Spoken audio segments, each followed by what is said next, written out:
Não, isso cai, tipo, muito nessa visão, assim, sabe? Como essa sociedade, né, que estava meio fechada, né? São esses indígenas, como eles viam essa foto, né? E você acha que se eles passassem muito tempo com ela, ia acontecer um processo parecido com o que aconteceu no surgimento da fotografia? De passar muito tempo com o quê? Com a fotografia? Convivendo com a fotografia, né? Porque as pessoas iam lá e tiravam a foto, né? E o Ulisses, né? Esse representante da FUNAI, que você falou dele, né? Ele foi lá e explicou para eles como funcionava a fotografia, né? Você acha que isso poderia ser incorporado no estilo de vida deles, talvez? Acho que sim, porque outras práticas foram incorporadas, né?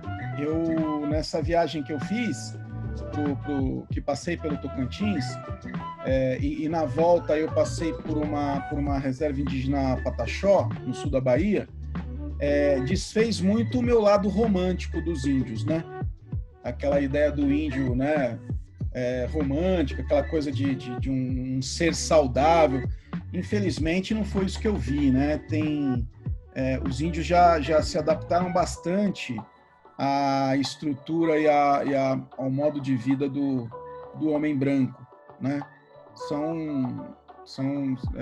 Mas também o que a gente queria, né? Quer dizer, eu acho que essa questão tecnológica, ela inevitavelmente abarcou tudo, né? Lá no Instituto Moreira Salles, na Avenida Paulista, eu tive a oportunidade de assistir de ver, né, uma exposição de fotografias de uma fotógrafa, se não me engano, belga, radicada no Brasil, chamada Cláudia Andrujá. E ela fotografou os Yanomamis, né? Ela tem um trabalho muito sólido com os Yanomamis, fotografias lindíssimas, né?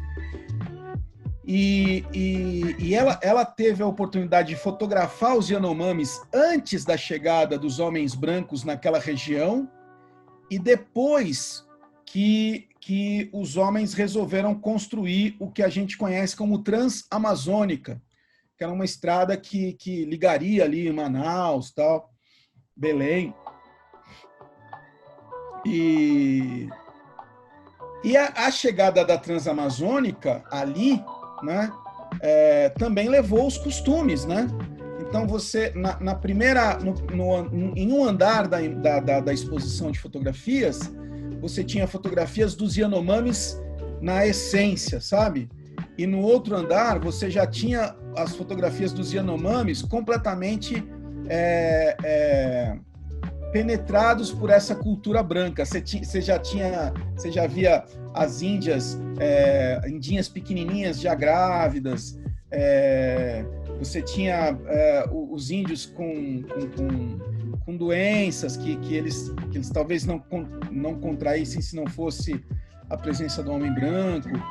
Então é uma imagem muito forte que a fotógrafa registrou. Nesse caso, né, a fotografia, além de ter um papel estético, né, tem um papel importantíssimo que é o documental, né?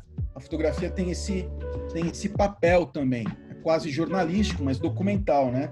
Que é uma documentação de como as coisas eram, né? A gente percebe isso muito com relação à arquitetura, né? Ao urbanismo, né? Como é importante a gente ter fotografias de fotógrafos que vieram para cá no começo do século, que fotografaram o Brasil no começo do século. A gente tem um cara que eu gosto muito, se eu não me engano ele é suíço, chamado Guilherme Ginsley, que veio para cá e fotografou a construção das estradas de ferro, da expansão do Porto de Santos. Então você tem fotos assim que mostram a cidade num momento muito peculiar mesmo, né, de desenvolvimento, e aí você sobrepõe uma imagem fotográfica à imagem de hoje, a gente vê como que as coisas se modificaram, se alteraram. Então, nesse sentido, a fotografia é um excelente registro documental, né? Às vezes, despretensiosamente, ao fazer uma fotografia, por exemplo, você vai fazer uma fotografia de família, né? Diante de um monumento.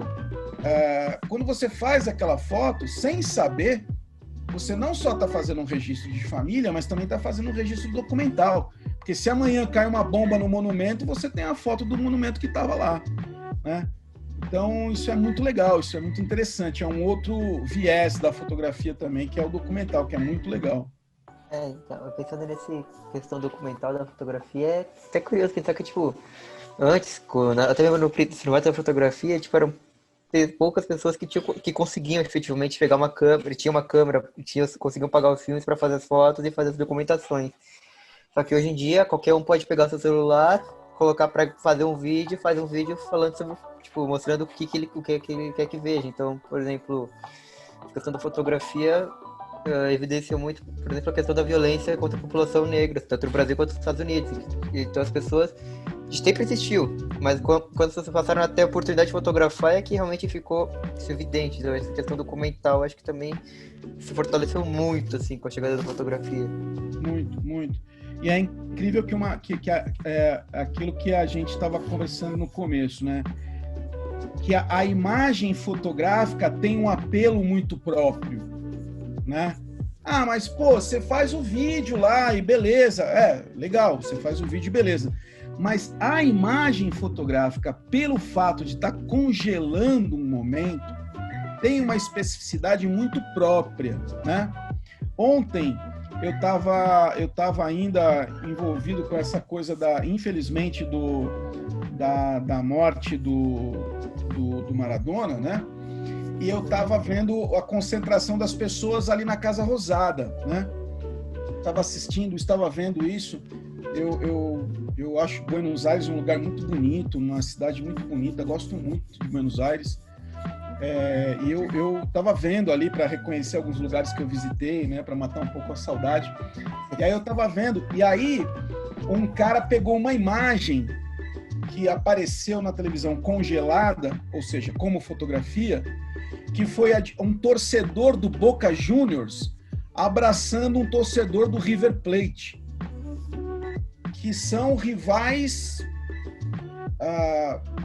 profundos, né, lá na Argentina. E eles se abraçavam ali, quase que um consolando o outro pela morte de um grande ícone do esporte, do futebol, que foi o Diego Armando Maradona. E aquela imagem, ela fala muito, né? Ela precisa... É aí que é legal, né, cara? O lance de você pensar. Algumas imagens precisam parar no tempo, porque a gente precisa ter tempo para ver, tempo para olhar, né?